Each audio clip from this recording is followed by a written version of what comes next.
Бүгүнкү күндө ошол сыяккылар жаатында, мисалы үчүн өзүңүз суроо бергендей, акындар өзүнүн ырын жаратса, андан ошол ырын кандайдыр бир аранжировкалар жасалат, же аларга музыка мындай жаралат, андан кийин кандайдыр бир клиптер тартылып, коомчулукта мындай көп нерсе колдонулуп, же радио, телевиденияларда колдонулгон учурда, ал учурда биз тараптан ошол сыякка бөлүнөт. Ал сыякыны алып берип таркатыш үчүн деле биз кандайдыр бир өзүбүздүн жолжоболорубуздун чегинде телерадио компаниялар менен лицензиялык келишим түзөбүз. Ал лицензиялык келишимдин негизинде алар бизге ошол отчетторун берет. Ал отчеттордо жазып берет: могул автордун же могуреки композитордун ырларын колдондук.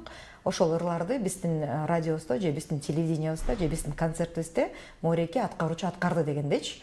Ошонун алкагында биз, мисалы үчүн, КТРден же ЛТРден бизге 10 миллион акча түшсө, ошол 10 миллионду биз 100% ушул авторлордун арасында бөлүп беребиз. Ал 100%-ын ичинен 40%-ын композитор алат, 40%-ын автор алат, 20%-ын аткаруучу алат. Мисалы үчүн 25-жылы биз ошол автордук баягы сыякыны биринчи жолу ошол 29 миллион чогулттук.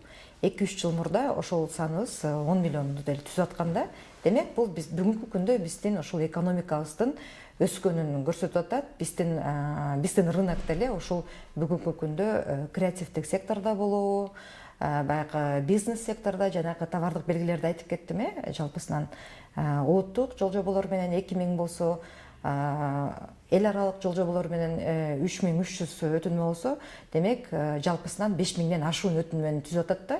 Бул демек ошол биздин экономиканын өсүшүнүн кандайдыр бир деңгээли деп айтсак болот, индикатору деп айтсак да туура болот. Анан силер айткандай, баягы 25-26 жылдары биз жаңы пландарды коюп атабыз, өзүбүздө бир жанагы санариптик доордо жаңы платформаларды түзөлү деп атабыз.